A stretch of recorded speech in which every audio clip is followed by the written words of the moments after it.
सबसे पहले आपको जो है बिहार भूमि जानकारी यहाँ पे सर्च करना है। तो फर्स्ट में इनका जो पोर्टल है ना आपको देखने को मिल जाएगा, यहाँ से इसको ओपन कर लीजिएगा। यहाँ पे देखेंगे तो ऑनलाइन जो है दाखिल खारिज आवेदन करे का बटन मिलेगा, जिसपे आपको क्लिक करना है। अगर आपने पूर्व में यहाँ पे रजिस्ट्रेशन किया हुआ है तो आपको जो है दोबारा यहाँ पे रजिस्ट्रेशन करने की आवश्यकता नहीं है। अपना मोबाइल नंबर कैप्चा को डालकर आप सीधे यहाँ पे लॉग इन कर सकते हैं। लेकिन जिन्होंने अभी तक अपना रजिस्ट्रेशन यहाँ पे नहीं किया हुआ है तो यहाँ पे एक आपको ऑप्शन मिलता है रजिस्ट्रेशन, ठीक है। इस पे आप क्लिक करेंगे तो यहाँ पे जो भी अपना जानकारी होता है वो डालकर यहाँ पे रजिस्ट्रेशन कर सकते हैं। ध्यान रखिएगा, अगर आप एक साइबर कैफे वाले हैं, लोगों का जो है फॉर्म भरते हैं, तो आप अपने जो जानकारी है उसको डालकर यहाँ पे रजिस्ट्रेशन कर सकते हैं और मल्टीपल लोगों का जो अप्लाई है कर सकते हैं। लेकिन इसमें समस्या ये आती है कि एक दिन में जो है एक ही दाखिल खारिज के लिए आप यहाँ पे आवेदन करेंगे। तो रजिस्ट्रेशन करने के बाद जो है सीधे आपको लॉग इन करना होता है। तो हमेशा जो है सिटीजन वाला पे ही टिक रहने दीजिएगा। ऑपरेटर जो है विभाग के लिए होता है। यहाँ पे आपने जो भी मोबाइल नंबर दिया था रजिस्ट्रेशन करते समय उस नंबर को डालेंगे,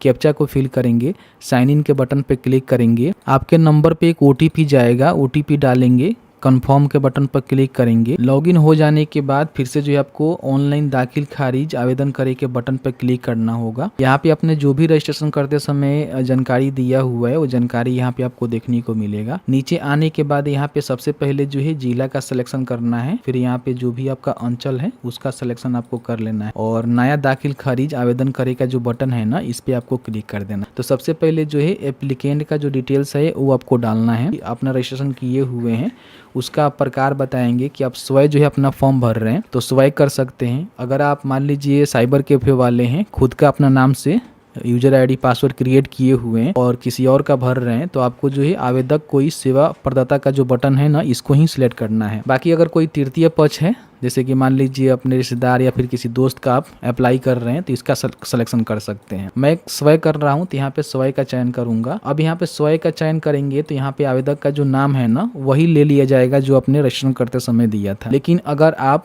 सेवा प्रदाता करेंगे तो यहाँ पे आपको जो है नाम डालने का ऑप्शन आएगा। तो अपने हिसाब से जो भी आवेदक का नाम है जो कि उसके डीड पे आपको देखने को मिलेगा, तो यहाँ पे देखेंगे लेखधारी का जो है नाम आपको देखने को मिलता है। तो इसमें से मान लीजिए अगर 2 पर्सन है तो आप जो है एक ही पर्सन का नाम लिख सकते हैं या फिर चाहे तो दोनों का भी नाम लिख सकते हैं, वो आपके ऊपर निर्भर करता है। हालांकि एक ही जो फर्स्ट वाला नाम है वही आपको लिखनी चाहिए, ठीक है। तो यहाँ पे उसका नाम लिखना है। फिर यहाँ पे आवेदक के पिता या फिर पति का जो नाम है ना यहाँ पे आपको मेंशन करना है और बताना है कि जो भी अपने नाम यहाँ पे लिखा हुआ है ना वो आवेदक के साथ क्या रिलेशनशिप रखते हैं। फादर है तो फादर, हस्बैंड है तो हस्बैंड, या फिर कोई ऑथराइज रिप्रेजेंटेटिव है तो भी आप बता सकते हैं। उसके बाद यहाँ पे दाखिल खारिज के जो है आवेदन का प्रकार आपको बताना होगा कि आप क्यों करना चाह रहे हैं। तो मैंने जो है जमीन खरीदा हुआ है तो ये जो है सेल परचेज में जाता है। का एक्सचेंज हो सकता है, गिफ्ट हो सकता है, पार्टीशन हो सकता है। तो देख लीजिएगा कोई जमीन रजिस्ट्री करवाया हुआ है तो जो है सेल परचेज में ही जाता है, तो इसका सिलेक्शन करेंगे। यहाँ पे अपना मोबाइल नंबर, ईमेल आईडी भी आप डाल सकते हैं जो कि वर्तमान पता है और साथ ही साथ यहाँ पे अस्थायी पता है, दोनों को फिलअप करेंगे। अगर सेम है तो यहाँ पे टिक करेंगे तो दोनों सेम हो जाएगा। फिर यहाँ पे सेव एंड नेक्स्ट के बटन पे आपको क्लिक करनी है। अब यहाँ पे आपको जो है प्लॉट की इन्फॉर्मेशन भरनी होती है। तो यहाँ पे सबसे पहले प्लॉट का जो भी मौजा है ना उसका सिलेक्शन कर लेना है और यहाँ पे जो भी हल्का पड़ता है उस हल्के का जो सिलेक्शन है आपको यहाँ पे कर लेना है, ठीक है। अब यहाँ पे प्लॉट की इन्फॉर्मेशन आपको भरनी है कि आपका जो है खाता नंबर क्या है, जो कि आपका जो भी रजिस्ट्री डीड होगा ना उस पर आपको देखने को मिल जाएगा। जैसे कि आपके पास जो है इस तरह से रजिस्ट्री डीड होगा तो यहाँ पे देखेंगे तो खाता नंबर, खेसरा नंबर, रकबा भी आपको डिसमिल में यहाँ पे देखने को मिल जाएगा और बाकी यहाँ पे देखेंगे तो जो भी चौहद्दी है वो भी आपको देखने को मिल जाता है। तो फिलहाल यहाँ पे खाता नंबर, प्लॉट नंबर पूछा जा रहा है, इसको खेसरा नंबर भी बोला जाता है, वो आपको डालना होगा। फिर यहाँ पे आपका जो भी एकड़ और डिसमिल में ज़मीन हो रही है उसकी जानकारी आप बताएंगे। आप देखेंगे तो यहाँ पे जो है डिसमिल में बता दिया जाता है कि आपका जो है कितना डिसमिल ज़मीन है। तो सीधे आप चाहें तो यही वाला जो है टाइप कर सकते हैं, या फिर मान लीजिए आपके डीड में नहीं है तो अलग अलग जो है प्रमंडल का जो है अलग अलग कैलकुलेशन का तरीका होता है। तो आप अपने कर्मचारी या फिर कोई जानकार व्यक्ति से पता करेंगे। कि हम सारण प्रमंडल की बात करें तो इसमें क्या होता है कि अगर आपका ज़मीन 1 कट्ठा है, ठीक है, तो उसका वैल्यू होता है डिसमिल में 3.719 डिसमिल, यानी कि 1 कट्ठा में इतना जो है डेसिमल जमीन होता है। तो आप देख लीजिएगा सारण प्रमंडल के अंतर्गत यानी गोपालगंज, सिवान और सारण यानी कि छपरा के अंतर्गत आते हैं। तो ये वाला जो है कैलकुलेशन इस्तेमाल कर सकते हैं नहीं तो आप अपने प्रमंडल के अनुसार आपके आसपास में कोई कर्मचारी या फिर ज़मीन से नॉलेज रखने वाला व्यक्ति होगा तो उससे भी आप बात करके पूछ सकते हैं। ठीक है, तो यहाँ पे अपना जो भी डिसमिल में ज़मीन है उसको टाइप करना है।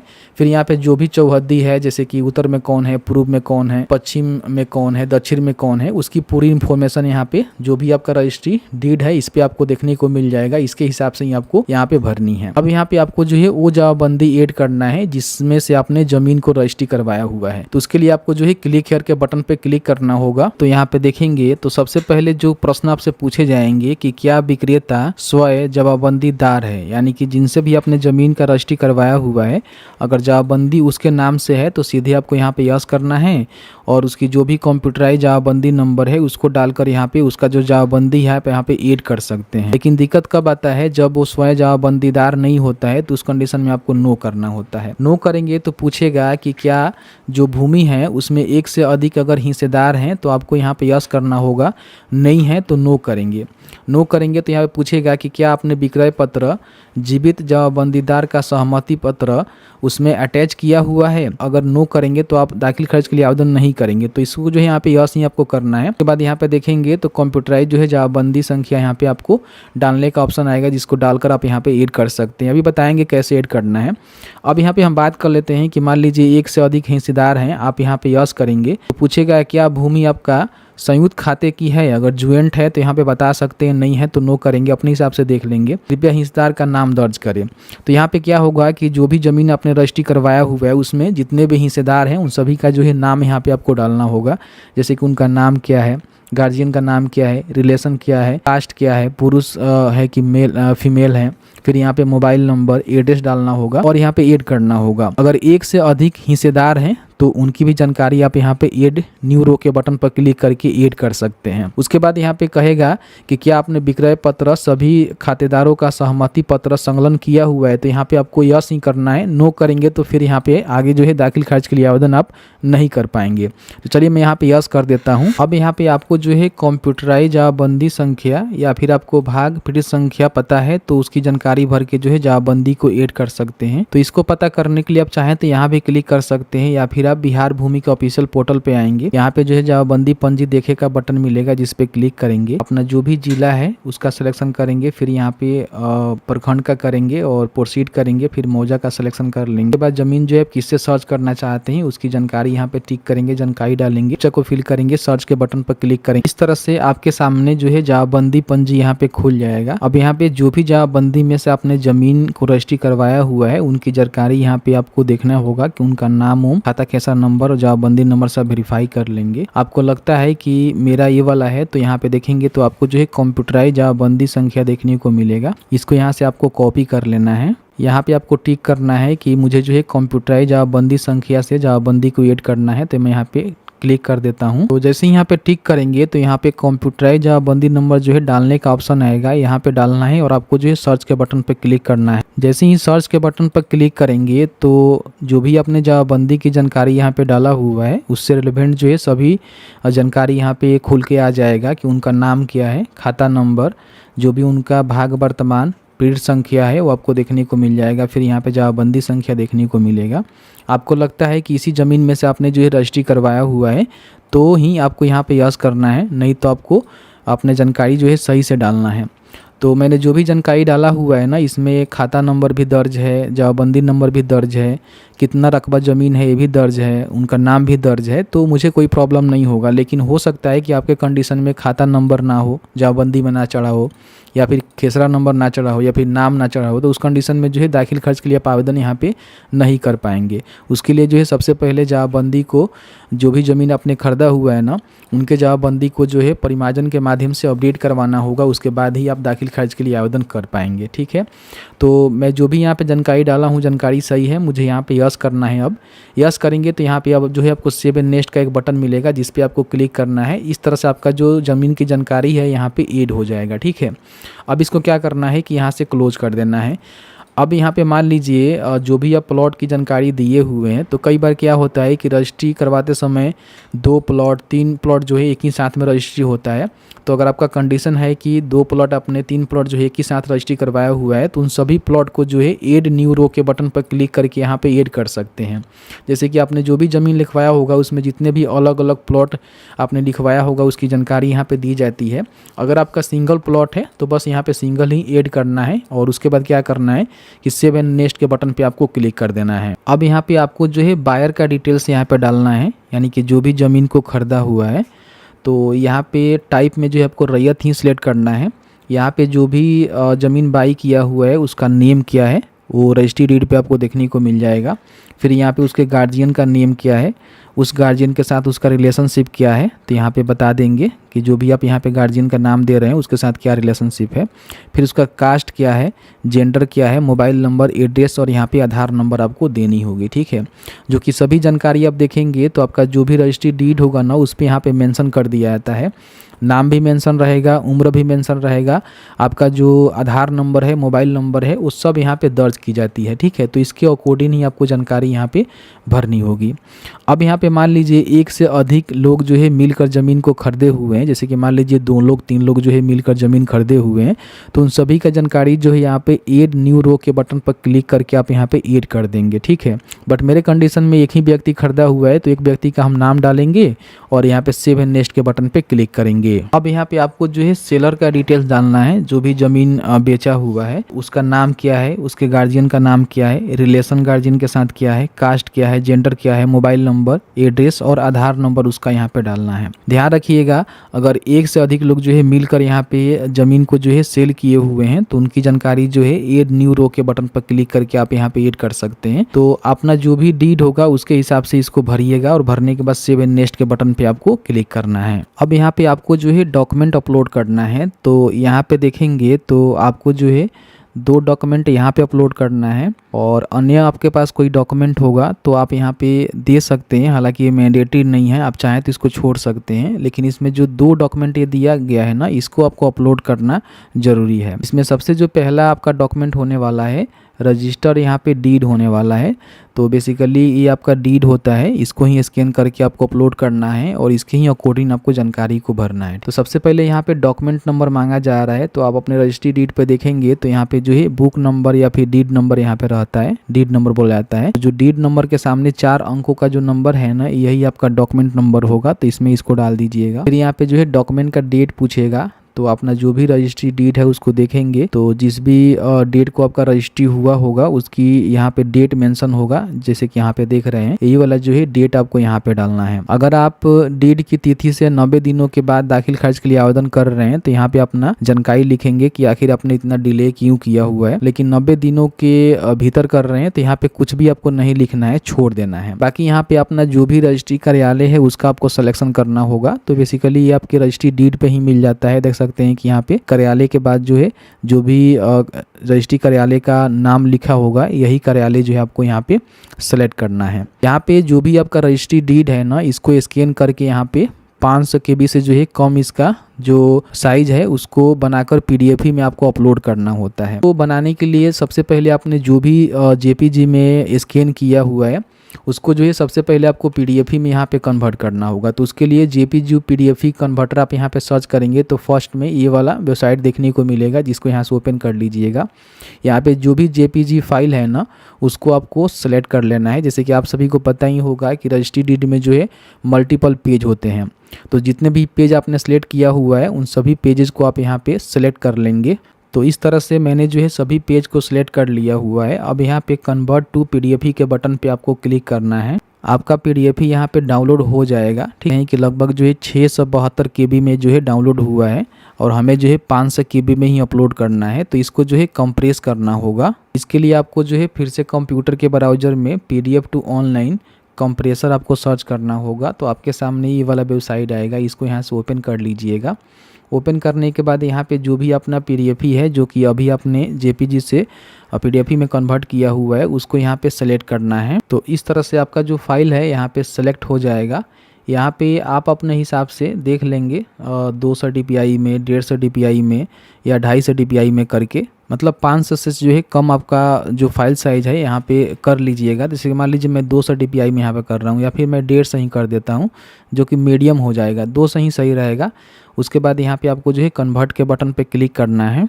तो यहाँ पे देखेंगे लगभग जो है यहाँ पे डाउन हो चुका है और आपका जो फाइल साइज़ है बहुत ज़्यादा यहाँ पे कंप्रेस कर दिया गया है। तो यहाँ पे आएंगे, आपको चूज फाइल के बटन पर क्लिक करना है और यहाँ पे इसको चूज कर लेना है। यहाँ पे देखेंगे दूसरा जो आपका डॉक्यूमेंट है ना वो दर के वाला है। अब इसके बारे में काफ़ी सारे लोग नहीं जानते हैं, तो आपको बता दें कि दर के वाला का मतलब ये होता है कि जिनसे आपने ज़मीन का रजिस्ट्री करवाया हुआ है उनके पास भी एक डीड होता है। आप सभी को पता ही होता है कि जिस तरह से आप ज़मीन खरीद रहे हैं तो आपके पास जो एक डीड बन रहा है, उस तरह से वो भी ज़मीन खरीदे होंगे या फिर उनका खुद का ज़मीन होगा तो दर के वाला डीड होगा, नहीं तो उनके पास किसी ना किसी तरह का ज़मीन का जो पेपर होता है, केवाला होता है, उनके पास होगा। तो वाला जो है केवाला की इन्फॉर्मेशन आपको यहाँ पे डालनी है कि उसका जो है डॉक्यूमेंट नंबर क्या है, उसका डेट बताएंगे और फिर यहाँ पे कहाँ से इशू हुआ है उसकी जानकारी बताएंगे और उसको यहाँ पे अपलोड भी करना है और ये जो है देना यहाँ पे मैंडेटरी है। अब 99% लोग ऐसे हैं जो कि ज़मीन जिससे रजिस्ट्री करवाते हैं उसके पास केवाला या फिर जो भी उसका डीड होता है वो नहीं होता है। वैसे जो भी लोग हैं यहाँ पे क्या भरेंगे, तो इसको लेकर हमने जो है आरओ से बात किया। हमारे संपर्क में आरओ भी हैं, सीओ भी हैं, तो सीओ से तो बात नहीं हो पाया लेकिन आरओ से बात हुआ। आरओ ने बताया कि देखिए अभी जो है नया अपडेट आया हुआ है और इसमें मैक्सिमम सारे लोग ऐसे हैं जिनके पास जो है दर केवाला नहीं होगा जो ज़मीन बेचा हुआ है। तो उस कंडीशन में यहाँ पे क्या भरना है, अभी इसको लेकर कोई हमारे पास भी नोटिस नहीं है। तो अगर आपके पास उनका दर केवाला है तो मांग लीजिएगा, डाल के फॉर्म को भर लीजिएगा। नहीं है तो आपको जो है वेट करना है। इसको लेकर जैसे ही अपडेट आएगा हम आपको अपडेट करवा देंगे। बाकी आप चाहें तो अपने जो भी अंचल अधिकारी हैं, आपके कर्मचारी हैं, उनसे एक बार बात कर लीजिएगा कि यहाँ पे हमें क्या डालना है, मेरे पास दर के वाला नहीं है। वो आपको जो सजेशन करेंगे उनके हिसाब से भी यहाँ पे डाल सकते हैं, ठीक है। उसके बाद यहाँ पे अन्य कोई आपके पास डॉक्यूमेंट है तो आप यहाँ पे दे सकते हैं। हालांकि ये देना मैंडेटरी नहीं है, इसको छोड़ भी सकते हैं, लेकिन अगर आपको लगता है कि मेरे पास कोई डॉक्यूमेंट है तो आप यहाँ पे उसको दे सकते हैं, ठीक है। ये भी आपका 500 KB में ही रहेगा, लेकिन मैंडेटरी नहीं है तो छोड़ दीजिएगा। ये 2 डॉक्यूमेंट आपको अपलोड करना है और आपको जो है सेव एंड नेक्स्ट के बटन पर क्लिक करना है। तो यहाँ पे देखेंगे हमने जो है डॉक्यूमेंट यहाँ पे अपलोड कर दिया हुआ है। जैसे कि जो भी डीड है उसको भी हमने अपलोड कर दिया हुआ है और दर के वालों को भी यहाँ पे अपलोड कर दिया हुआ है, क्योंकि दोनों जो है अपडेट करना और अपलोड करना मैंडेटरी है। अगर आप नहीं करते हैं तो फिर आगे नहीं बढ़ पाएंगे, ठीक है। तो यहाँ पे जो भी आपने डॉक्यूमेंट अपलोड किया हुआ है इसको व्यू भी कर सकते हैं। तो आप यहाँ पे व्यू करके देख लीजिएगा कि आपने जो भी डॉक्यूमेंट अपलोड किया हुआ है वो सही है कि नहीं है। अब यहाँ पे आपको क्या करना है, सेव एंड नेक्स्ट के बटन पे जैसे आपने क्लिक किया तो ये आपके सामने जो है डॉक्यूमेंट अपलोड हो गया। अब यहाँ पे आपको जो है मोबाइल नंबर का वेरिफिकेशन करना है, तो इस पर आपको क्लिक करना है। यहाँ पे आपके सामने जो है कुछ इस तरह का इंटरफेस आएगा। यहाँ पे जो भी बायर है ना उनका मोबाइल नंबर आपको वेरीफाई करना होगा।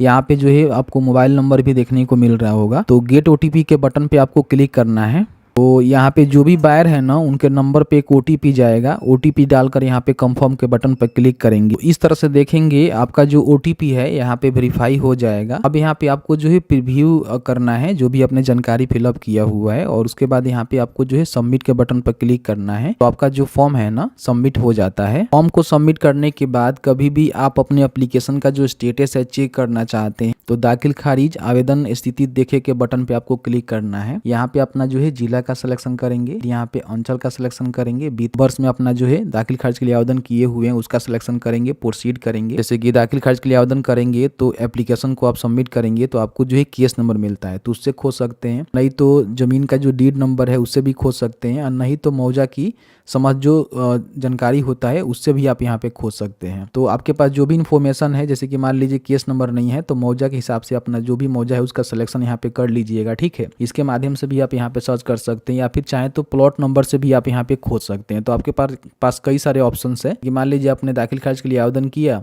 केस नंबर आपके पास नहीं है तो यहाँ पे प्लॉट नंबर या फिर डीड नंबर आपके पास होगा, उससे आप सर्च कर लीजिएगा। नहीं तो यहाँ पे मौजा के हिसाब से आप यहाँ पे सर्च करेंगे। तो यहाँ पे सुरक्षा कोड को डालेंगे, सर्च के बटन पर क्लिक करेंगे तो यहाँ पे देखेंगे तो आपको जो है पेंडिंग एट कर्मचारी आपको देखने को मिलेगा। जिस पे क्लिक करेंगे तो इसको जो है पूरी इन्फॉर्मेशन के साथ आप यहाँ पे देख सकते हैं कि अभी जो है आपका जो दाखिल खर्च का स्थिति है यहाँ पे पेंडिंग है। पेंडिंग क्यों है? क्योंकि जो है यहाँ पे कर्मचारी के लिए जो है इसको भेजा गया है।